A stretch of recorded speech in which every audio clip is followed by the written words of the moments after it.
The story is set in the middle of the Caribbean Sea, where a family is enjoying a vacation on a small chartered boat. A couple is celebrating their son's birthday out on the open ocean. The family consists of Tom, the father, Julia, the mother, Cassie, the older sister, and Ben, the younger brother. Tom is an oceanographer from the University of Miami, while Julia is a doctor. They're all busy with their own activities. Cassie is lost in her music, Julia prefers to swim farther out, and Tom is teaching Ben the proper way to fish. Julia, floating in the deep water, suddenly feels something strange. A powerful current pulling her swiftly away from the boat. She tries to swim back, but the current is stronger than she is. In a panic, she screams for help from the people on the boat. Fortunately, Tom hears a faint cry. He scans the deck, quickly realizing his wife is missing. Seeing her struggling in the distance, he orders Cassie to take the wheel while he dives into the water to rescue her. I got you, don't worry. Come here. They all crowd around Julia, calming her down after her near drowning. Tom lays down the law. From now on, anyone who wants to swim must tell another family member and cannot swim far from the boat. That night, they celebrate Ben's 13th birthday. Hey to you. Happy Birthday, kiddo. Please stop it. I'm 13 now. After the party, Cassie gets a video call from her boyfriend. Through the screen, she sees a terrifying lightning storm in the background. Then, the call abruptly drops as they move out of network range. Cassie tells her parents about this strange occurrence. Suddenly, the boat's engine fails. Tom tries to use the marine radio, but can't raise anyone at all. He breaks the news to the family.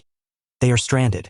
He tries to reassure them, saying their location is in a shipping lane and their food supplies can last 4 days while they wait for a passing vessel.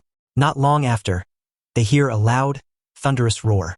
The sound comes from glowing objects falling from the sky.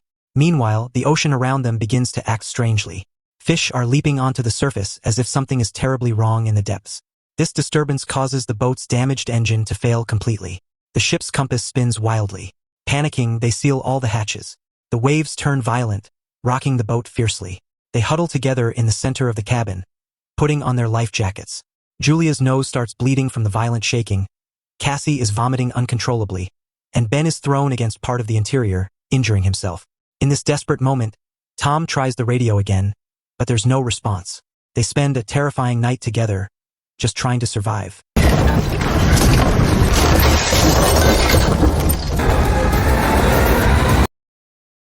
When they wake in the morning, the waves have calmed. Their boat is damaged in several places. They sense something is profoundly wrong. When they step outside, they are stunned to find themselves on dry land. The ocean is gone. Their boat is perched on a cliff of rock that was once the seafloor. Tom checks the compass and realizes the truth. The poles have reversed. The Earth has undergone a massive shift, where the North Pole has become the South Pole and vice versa. He explains this isn't impossible.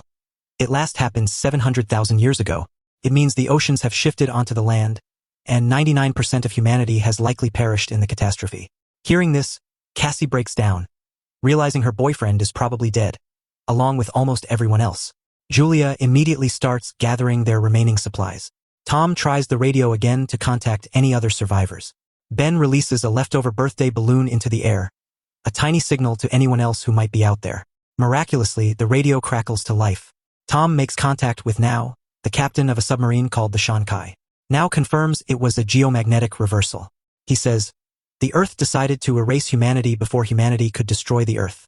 But seismic activity indicates another pole shift is coming. Now predicts it will happen within a week, and the seas will rush back to refill the basins." His advice is for Tom's family to get to the highest ground possible. Tom asks if there are 2 spaces on his submarine for his children. He and Julia only want to save their kids. Now replies that the Shankai is a scientific research vessel with only 3 spaces. Since his 2 crewmates died in the initial event, Tom's children can take their spots. He provides the coordinates of his location. Tom tells Julia it's about 2 or 3 days' journey over land. Tom decides they will rest for the night and set out first thing in the morning. He tries to reassure Julia that they still have a good chance of making it before the ocean returns. The next day, Julia and the kids pack for the long journey. Tom waits for them, scanning the horizon from the deck. Suddenly, he spots a man with a dog approaching the boat. Without a second thought, Tom grabs a bottle of water and goes to meet them. Julia also notices the man and his dog and watches the interaction from a distance. Tom cautiously greets the man and offers help, noticing he's injured his leg. Tom keeps moving closer and offers him the water. The man speaks in a foreign language Tom doesn't understand. He accepts the water and drinks. But as soon as he finishes, the man suddenly attacks Tom. Julia watches in horror as her husband is killed by the man's spear.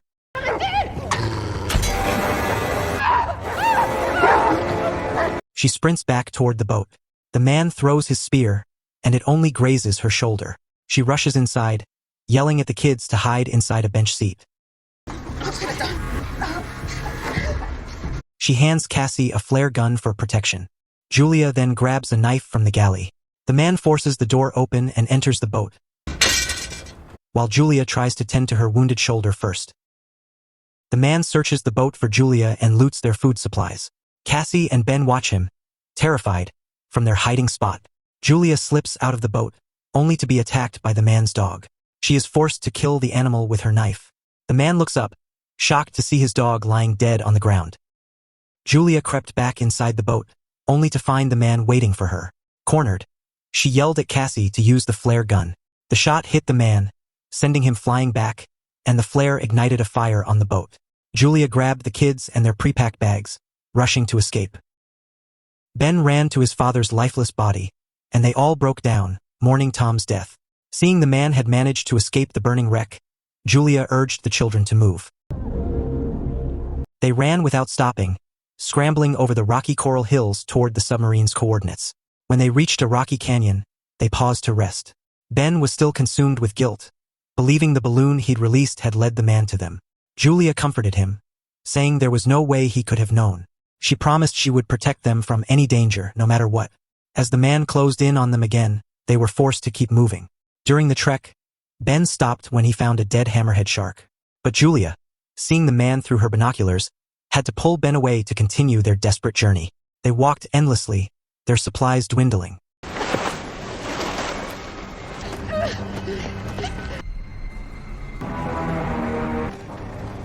Ben began suffering from severe dehydration.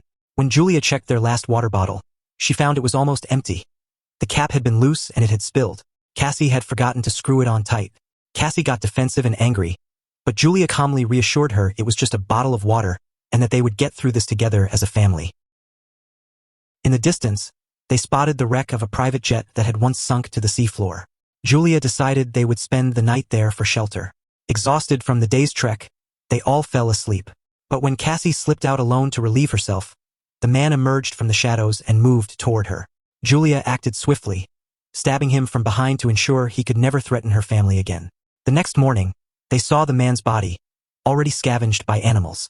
Julia realized there were other dangers hunting them. They continued their journey, but Ben, crippled by thirst and with no water left, ran ahead. He found a stagnant, salty puddle full of dead fish and desperately drank from it. Julia and Cassie rushed to stop him, warning him it would make him sick. Soon, Ben developed a fever and grew weak. They built a makeshift shelter from some nearby seats. Julia administered a powerful antibiotic shot from her medical kit to fight the bacteria. They settled in for the night, but Julia was jolted awake by a strange, rattling sound in the distance. She woke the kids, and they all fled just as thousands of Alaskan king crabs swarmed over the ridge, scuttling rapidly toward them. They ran for their lives, finally spotting a massive beached cargo ship with 3 survivors waving from on top of a container. They scrambled up to safety just as the crab swarm arrived. Julia, injured while helping her children up first, collapsed from the effort. They spent the night on top of the container. When Julia woke at dawn, Cassie and Ben were gone. They had been scouting the area for help but found no one else alive. Julia grimly sterilized the wound on her leg using gunpowder. They scavenged water bottles and weapons, rifles and pistols, from the deceased passengers.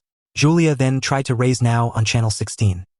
He responded, his voice strained, reporting that his instruments detected the ocean would return faster than predicted, in a matter of hours. He was also badly injured from an attack by another sea creature. Julia told him they had lost their map. In response, Now fired a flare into the sky to guide them. They rushed toward the signal, only to halt at the edge of a terrifying, treacherous landscape they had to cross. While navigating a narrow canyon, a rock slide separated Julia from her children. She screamed at them to keep going up to the submarine without her. Reluctantly, the children obeyed. When they reached the sub, they found Now, who was mortally wounded. "It's over for me," he told them. "I just wanted to save you." After ensuring Ben was safely inside the submarine, Cassie turned back without hesitation to rescue her mother. She reached Julia just in time, as the king crabs began to close in on her. They scrambled into the submarine, but the crabs swarmed the vessel, searching for a way in. At the same moment, a colossal tidal wave appeared on the horizon. Julia ordered the kids to strap in. The sub was violently tossed and shaken by the cataclysmic force. In the chaos, Julia had a flash of memory, a happy moment with Tom on their small boat, before they all lost consciousness from the violent turbulence. They woke up to calmness. Rushing outside, they found themselves surrounded by the rubble of collapsed buildings. They had made it to some form of land, though they didn't know where. They were survivors in a world wiped clean. Together, they would now face the task of rebuilding and repopulating the Earth, the founders of a new future.